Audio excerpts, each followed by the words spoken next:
These thoughts up in my head. Things I never did. I took some L's, but I'm still here. I got these thoughts up in my head. I toss and turn about some things I never said. I got regrets about some things I never did. I took some risks and took some L's, but I'm still here. And I know. What's going on, everybody? Welcome back to another episode of the Overthinking Thoughts Pod. I am your host, Ed, and as always, journey with me as we are pursuing greatness in a world full of chaos. Welcome back from break. Maybe not you, but me. I had to take an additional week. So I wanted to, obviously, with Thanksgiving holiday, I know people were going to be around family.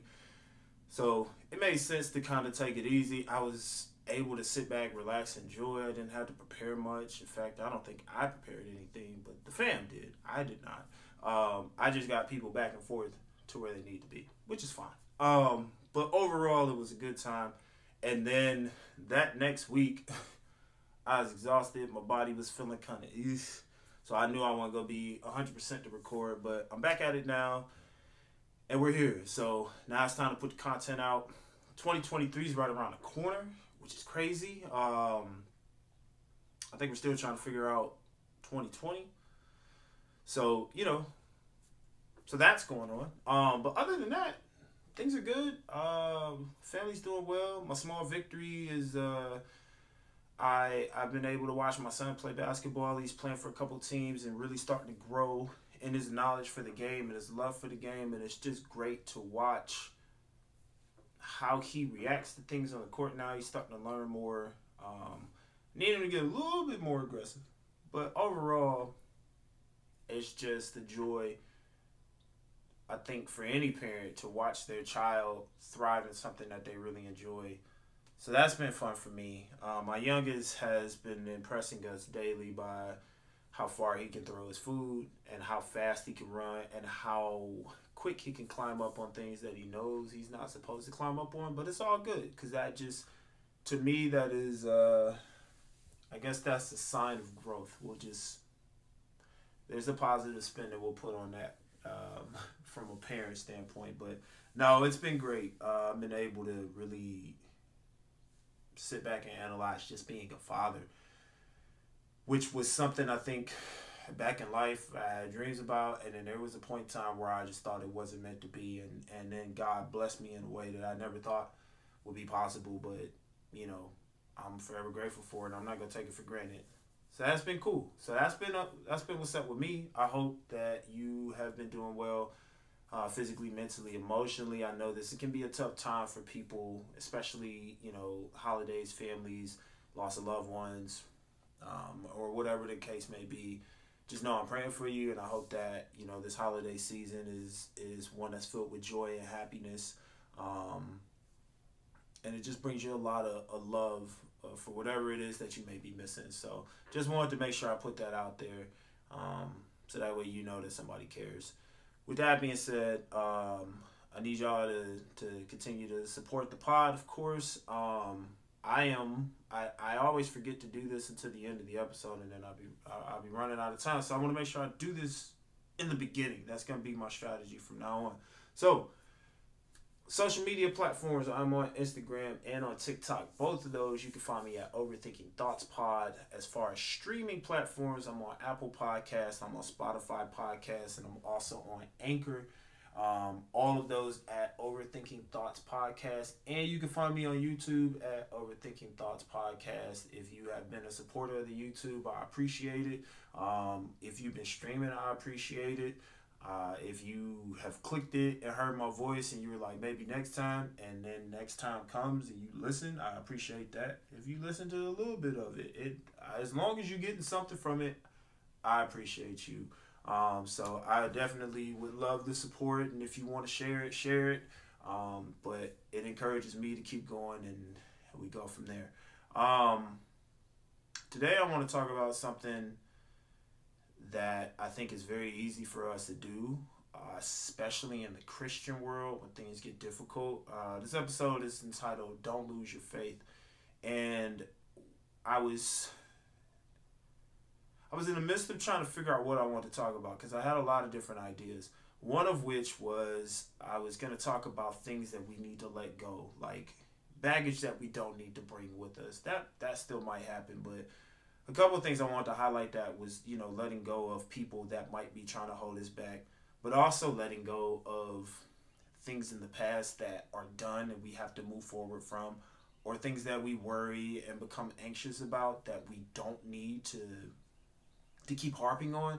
I wanted to do that. And in the midst of that, I was scrolling through TikTok, which I will say I've done a better job of not getting too deep into things. My problem with social media is that I'll start scrolling and then I'll see things, and then depending on what it is or who it is or who's talking, especially like if it's Christian, I try to listen to what's being said, but then sometimes that can become overwhelming depending on who it is and the message, because sometimes the message isn't always like the most positive one, and that's where your discernment has to come in and know that there's some preachers that really really are preaching the word, and then there's some where it's like you got to be careful with what's being said, and you can get caught up in a spiral, and that's just something that happens.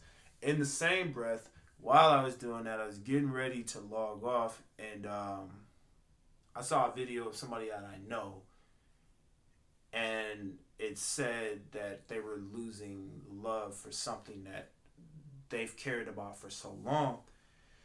And it made me start to think about us in this journey.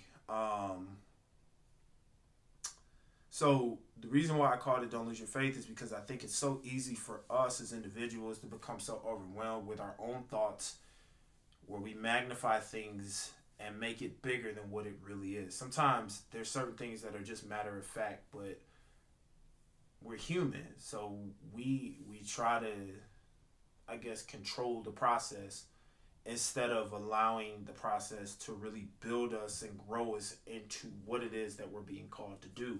So I know for me, I can relate back to a time, as you all know, I love basketball. That's my thing. That's what I've been doing. I'm so glad that my son's pursuing it. I don't know if my youngest will. Well, I mean, he might. But at the same time, I'm at a place in my life now as an adult where if my son came to me and told me that he didn't love basketball, but there was something that he truly enjoyed, I'm going to support what it is that he enjoys just as much as if he would tell me that he got a scholarship to his favorite college or whatever. Like, the love don't change. Excuse me. The love doesn't change at all. So I want to make sure that he knows that he's fully supported in anything that he does. But going back to earlier stages in college, I remember my freshman year, I got on campus and I'd see a lot of just, there's a lot of people that came out for the basketball team my freshman year. And I'd say 90 to 95% of every person that was out there was talented. This is a different world. You're getting some of the best of the best that are out here playing. So to be able to see that, it was amazing. And I remember I had a good friend who came in as a freshman, and we were kind of talking one time. And I remember as tryouts started getting closer, my unbelief started becoming heavier. Now, I've played basketball for a long time. I know what it consists of. I know the work that needs to be put into it. I know the heart and the dedication that goes into becoming the best that you can be on the court. But at the same time, I had this feeling of everybody's better than me, or I don't know where I fit in. And it was something that I love to do. And for a split moment, I almost gave that up because I gave up on the belief of me. And I remember this particular friend was like, look, you came here for a reason. If you don't do this, you're going to regret it. You'll always look back and wonder what if. Just come out, try it, see what you think, and then if you don't have love for it after that, then let it go. but you have to at least try it. And at that point, it was like, all right, fine, I'll go through with it. Needless to say, I went, I enjoyed it, I stuck with it. You know, I was able to play 4 years. I was healthy. I had a lot of great teammates. We went different places. I built some solid, I still got a couple people that I'm really like solid with as far as friendships are concerned, and the memories. Like, it took me from like figuring out my place, but then also learning how to become a leader, but then also learning how to deal with adversity, but also learning how to enjoy success without necessarily like flaunting it in a way, I guess. But overall, the experience in itself was one that was amazing. The best moment didn't even come in a win. The best moment for me was when I didn't know my dad was coming down. We played this team. I remember it was my senior year, and my dad came down to watch the game. We lost on the last second tip, and my dramatic self, like, it happened. I was so frustrated, and I just laid like in the middle of the paint, just frustrated because we had fought so hard to get within, and one of my teammates hit a big 3-pointer. That got us up by 1, and so I thought, like, with that and the momentum and the crowd was hyped, like, I thought that was it. I thought we had it, but they ran a really great play. They got a great tip. It is what it is, right? So after the game, come out of the locker room, the first person I see is my dad, who, mind you, if you remember earlier, my dad was the one who, when he found out I wasn't at the basketball tryout, drove home to come get me, and then took me into the gym and said, you have to at least see it through. You got to try it. So ironically, it's funny how that same situation came up and I was presented with it, and I realized like I had to go through and see it. And it was an amazing feeling. And I just remember hugging him, and it was a moment where we were just like, man, we made it. Because we were trying to figure out, like, how far was I going to go? I didn't know. College basketball was talked about, but, like, in high school, man, I played with some really good people that were getting a lot of offers. And I wasn't. Like, I was cool, but nobody was really checking for me. So to look back and see, like, out of a lot of people that were there, like, it's such a... That high school to college rank, that number just, it shrinks, right? And so to get to that point and realize it's my senior year of college and I'm playing college basketball on a level that nobody in my family has done. Like, I've been able to get to this point. It was one of the most overwhelming feelings. I just thought about everything from the practices to the late nights to the frustrations to, you know, being humbled on the court to last second shots to, you know, traveling different places I never thought. Just to see it all culminate in that moment was overwhelming yet amazing. And it all happened because I didn't give up on myself or what was in me. And I think as Christians, one of the things that we do very easily is that when storms hit or when things get difficult, like, sometimes we fade and we start to lose hope in ourselves, in what God is for us, in other people, in humanity. Like, it happens. And so when I saw this video come up and I saw that caption, it hit me different because I was like, it's that easy that things can happen to us and we can lose sight of everything that we've been working for. The first thing to remember is if God gave it to you, God's going to deliver it all the way through. That's a big thing that I think we forget, because once the storm hits, there's a couple things that we have to do. Usually when a storm hits, we trying to provide or find shelter because we don't want to get wet. Like, it's an uncomfortable feeling. But here's the beauty of the storm. When the storm hits, we got to learn how to dance in the rain when it happens. Because after that rain clears and the sky clears up and the clouds come out and the sun shines and the rainbow hits, you can appreciate a storm because you knew you went through it to get to that point. And sometimes those storms last a very long time. Sometimes they're short. It just depends on what it is. But while you in it, that's when we should really start rejoicing, because at that point in time, that's when we know the breakthrough is on the way. I want to relate that to what you do, like whatever it is that you're pursuing, whether it's basketball, whether it's career, whether it's your own personal business, entrepreneurship, being a parent, having a healthy marriage, being a great student, whatever it is that you're pursuing right now in life, just know this, that as you are getting closer and closer to the goal, there's always going to be those things that try to take you away from it. That's why it's so important to not lose your faith. And you can't lose hope in who you are. You can't lose hope in your dream. You can't lose hope in your vision, because if it was meant for you and then you put it on the shelf, who's going to come get that and do your job? It's put on you for a reason. And so what I don't want us to do is lose sight of who we are, whose we are, and what it is that we're supposed to pursue. Yeah, it's going to get difficult. But imagine if you chased your goal and it was the easiest road. And then you get to the finish line and you just kind of like, man, that was it. Like, it might be cool to get there that quick, but then if you didn't learn from the adversity, you never really truly know who you are. There's just going to be some stuff that comes up that makes us uncomfortable, that makes us feel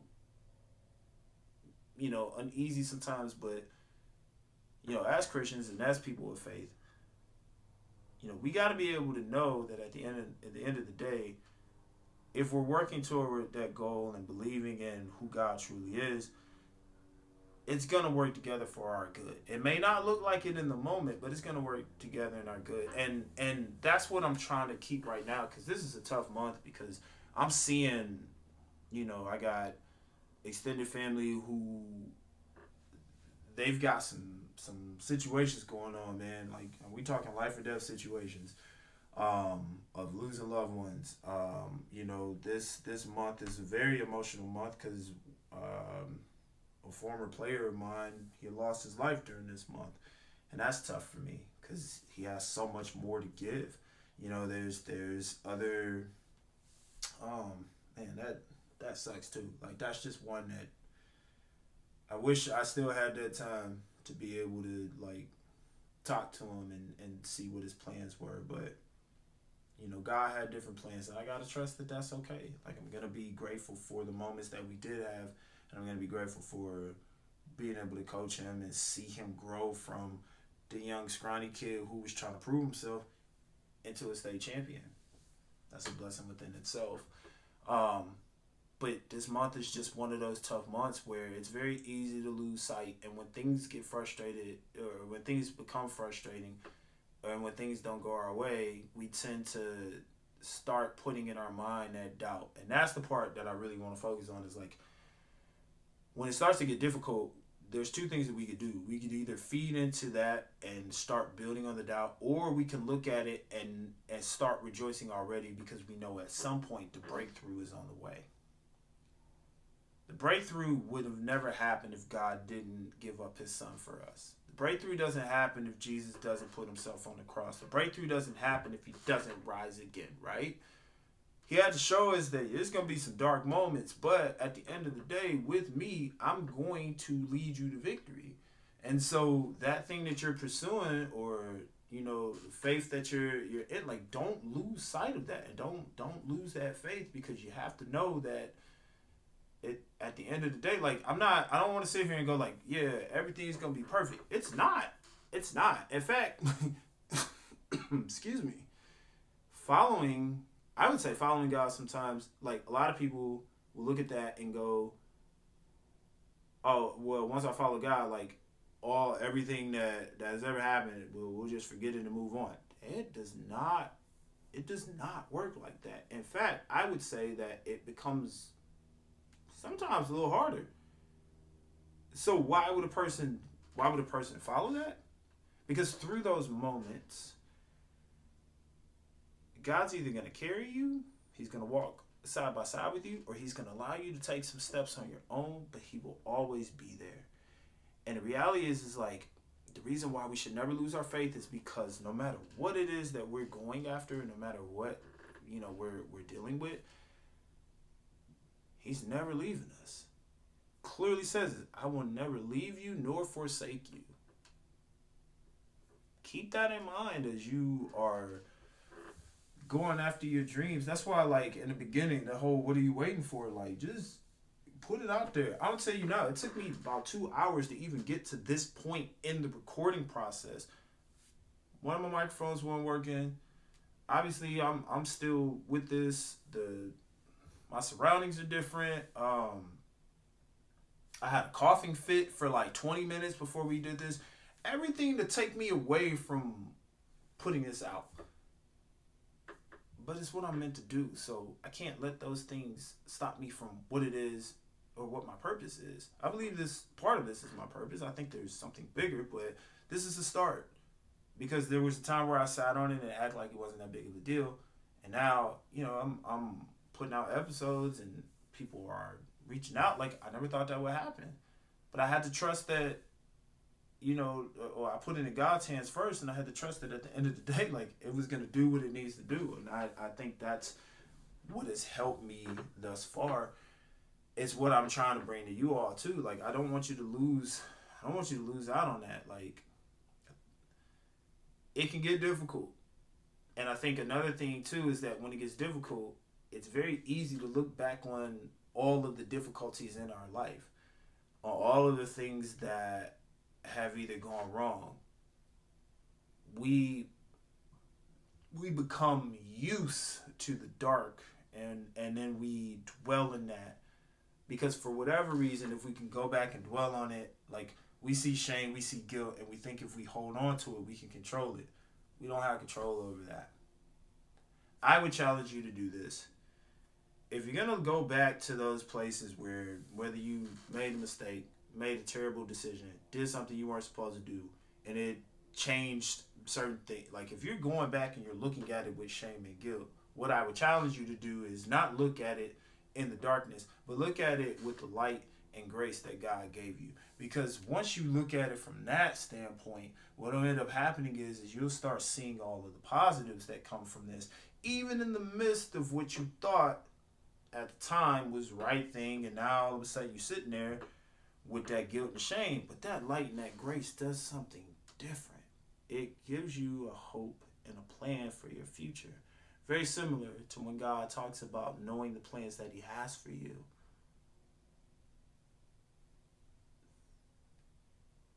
If he already knows, why would you give up on that?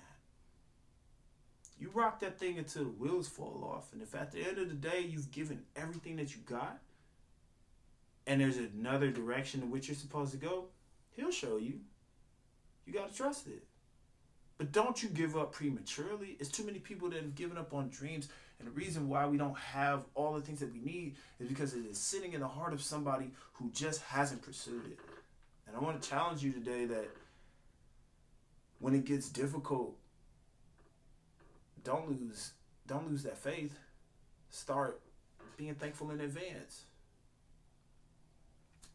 I know it's easier said than done, because I'm in it. I would say that I'm in it right now. Like, I'm learning how to overcome it. I'm trying to change the negative thoughts and turn them into positive ones.